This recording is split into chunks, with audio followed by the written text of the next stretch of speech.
Hi everyone, it's Ronnie, and I wanted to make kind of a shortish video about an idea that came up in a discussion recently. It's about like wild foods, garden grown foods, maybe natural foods, organic foods versus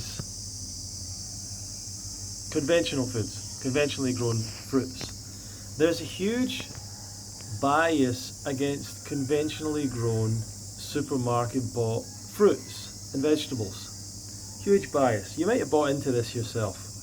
That they're all bad, they taste bad, they're covered in pesticides, it's all bad.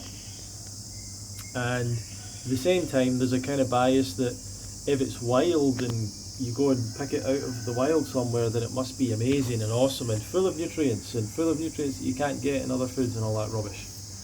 Well, I just don't buy into stuff like that. Also, the whole organic thing is interesting. The biggest kind of mistake people make about organic is that organic does not mean that the fruits and vegetables haven't been sprayed with pesticide. That's not what organic means, and the organic industry is very happy for you to make that mistake. And you can go on the various organic websites or whatever, and you can see what pesticides they allow. They allow pesticides that are natural. There's no natural pesticide, but they allow pesticides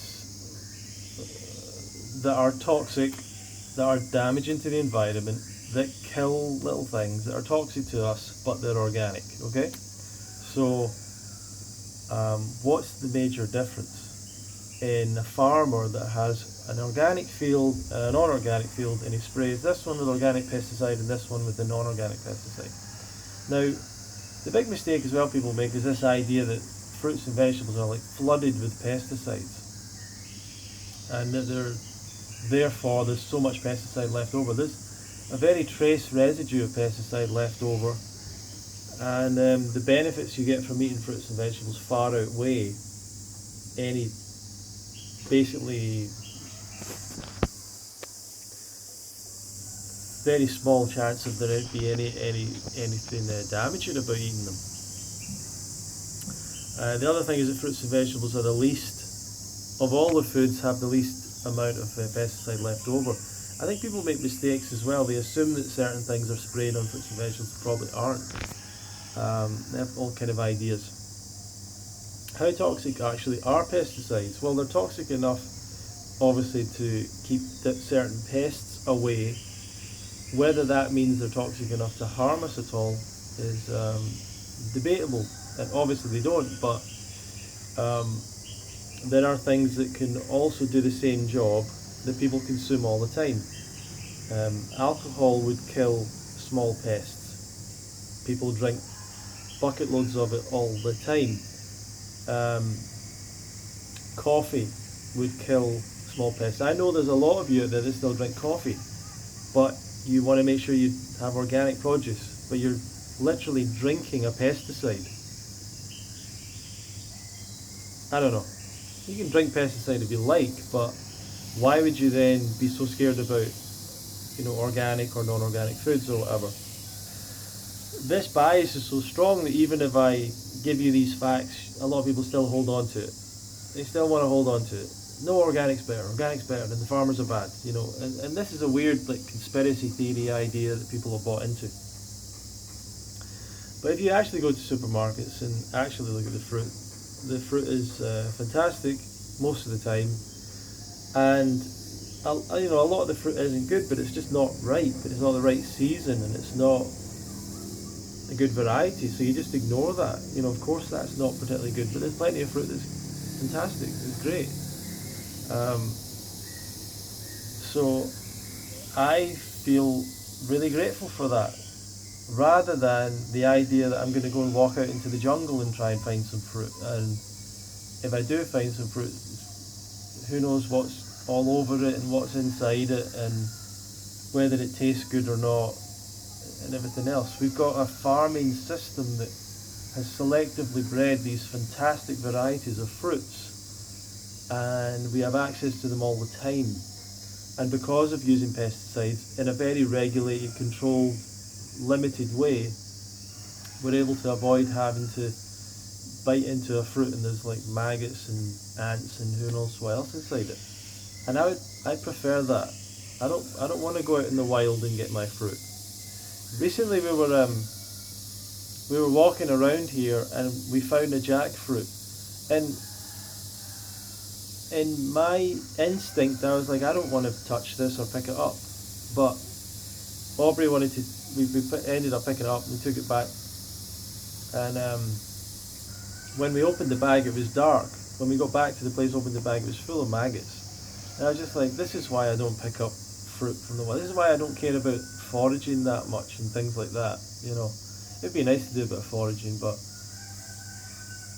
it doesn't bother me so much, you know. My goal in life is not to have some like completely natural foraged diet, and that's not what I'm trying to do.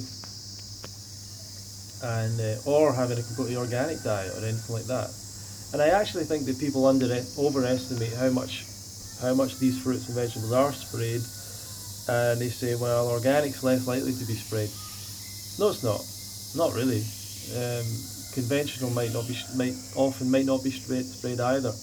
I hate really this organic versus conventional debate, because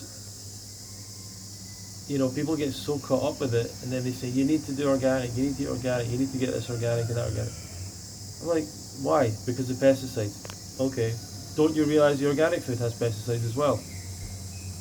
You need to eat organic. It's like they don't even think, they don't even hear what you're saying. I'm like, that stuff's getting sprayed too. That stuff's toxic too. If you think it's really toxic, that stuff's bad for the environment too. And then people say, well, what am I meant to eat then? You're meant to eat the food that's created, that's provided for us. Like, it's not that bad. It's not killing anyone.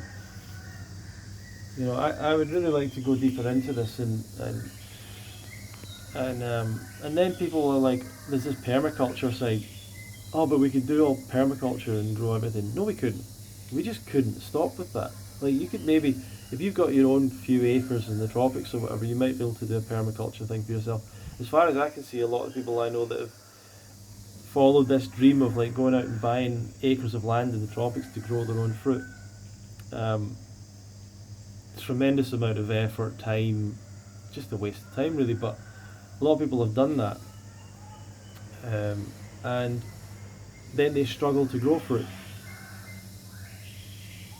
They actually struggle to grow fruit, and I'm like, geez, how bad as and some of them claim to be farmers. I'm like, you're not a farmer. Just because you grow some fruit trees, you're not a farmer. And they can't do it. And they struggle. And of course you're going to struggle. But if you're in a temperate climate, it's actually pretty easy to grow fruit. You just put a tree in the ground and it grows. It's not that difficult, you know. But I would probably rather be in a more temperate climate growing fruit rather than in the tropics. Especially in some kind of like second or third world country that might be, you know, going to war at any time, or civil war, or falling apart, or, you know, all that kind of stuff. So I don't get that dream at all.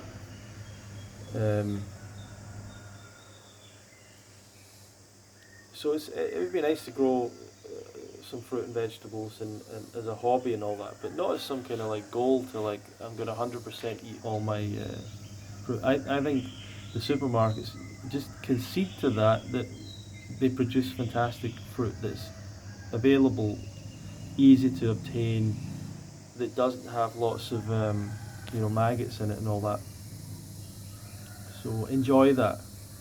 Anyway, if you want to learn more about this lifestyle, you know, you can watch more of these videos, subscribe to this channel, check out the Love Fruit podcast on Spotify, iTunes, Google Podcasts, Stitcher, and go to fruitfest.co.uk, subscribe to the newsletter there for more information on this lifestyle.